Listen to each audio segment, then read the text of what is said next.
We made it to week 20 of A Year of Wisdom. Let's get to reading.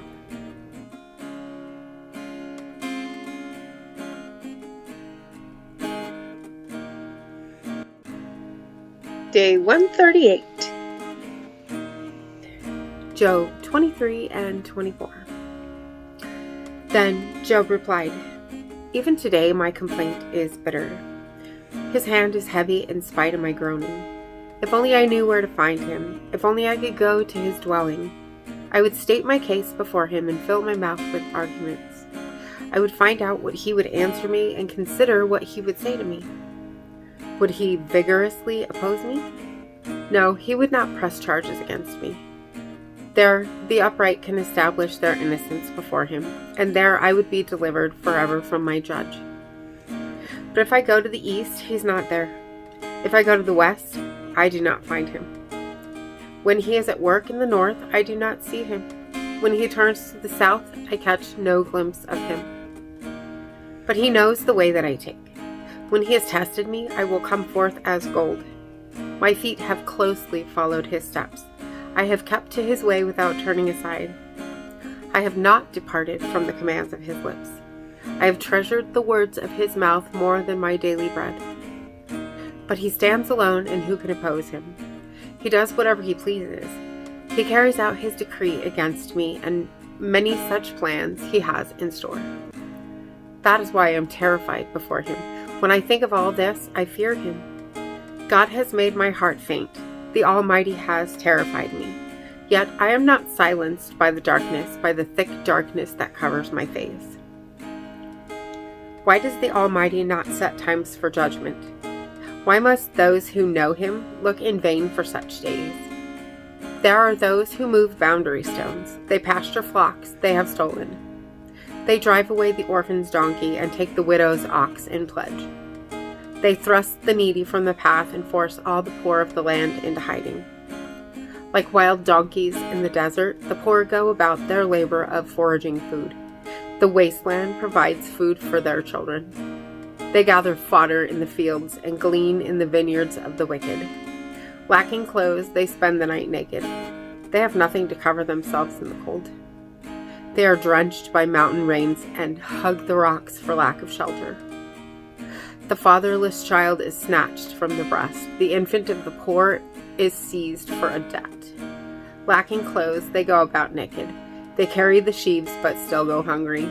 They crush olives among the terraces. They tread the wine presses, yet suffer thirst. The groans of the dying rise from the city, and the souls of the wounded cry out for help. But God charges no one with wrongdoing. There are those who rebel against the light, who do not know its ways or stay in its paths. When daylight is gone, the murderer rises up, kills the poor and needy, and in the night steals forth like a thief. The eye of the adulterer watches for dusk. He thinks, "No eye will see me," and he keeps his face concealed. In the dark, thieves break into houses, but by day they shut themselves in. They want nothing to do with the light. For all of them, midnight is their morning. They make friends with the terrors of darkness.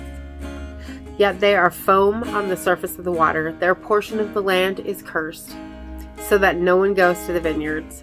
As heat and drought snatch away the melted snow, so the grave snatches away those who have sinned.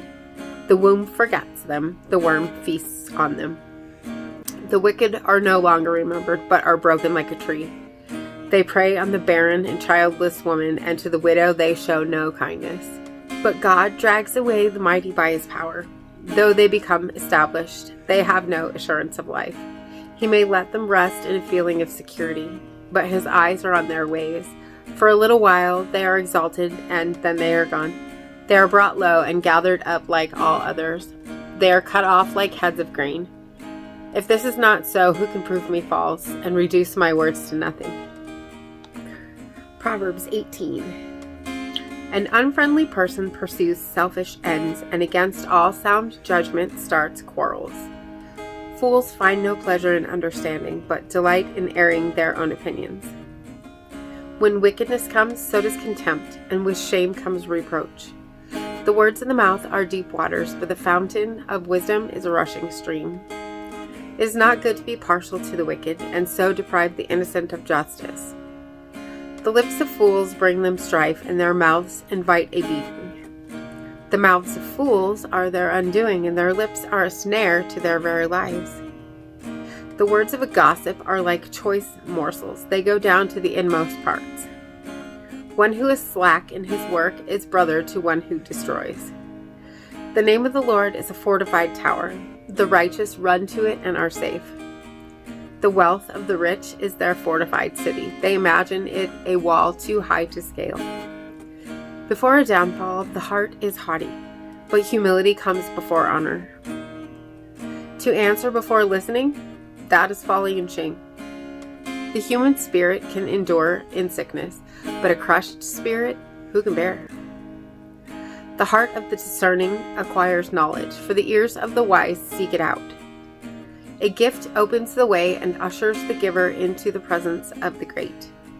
In a lawsuit, the first to speak seems right until someone comes forward and cross-examines. Casting the lot settles disputes and keeps strong opponents apart. A brother wronged is more unyielding than a fortified city. Disputes are like the barred gates of a citadel. From the fruit of their mouth a person's stomach is filled. With the harvest of their lips they are satisfied. The tongue has the power of life and death, and those who love it will eat its fruit. He who finds a wife finds what is good and receives favor from the Lord.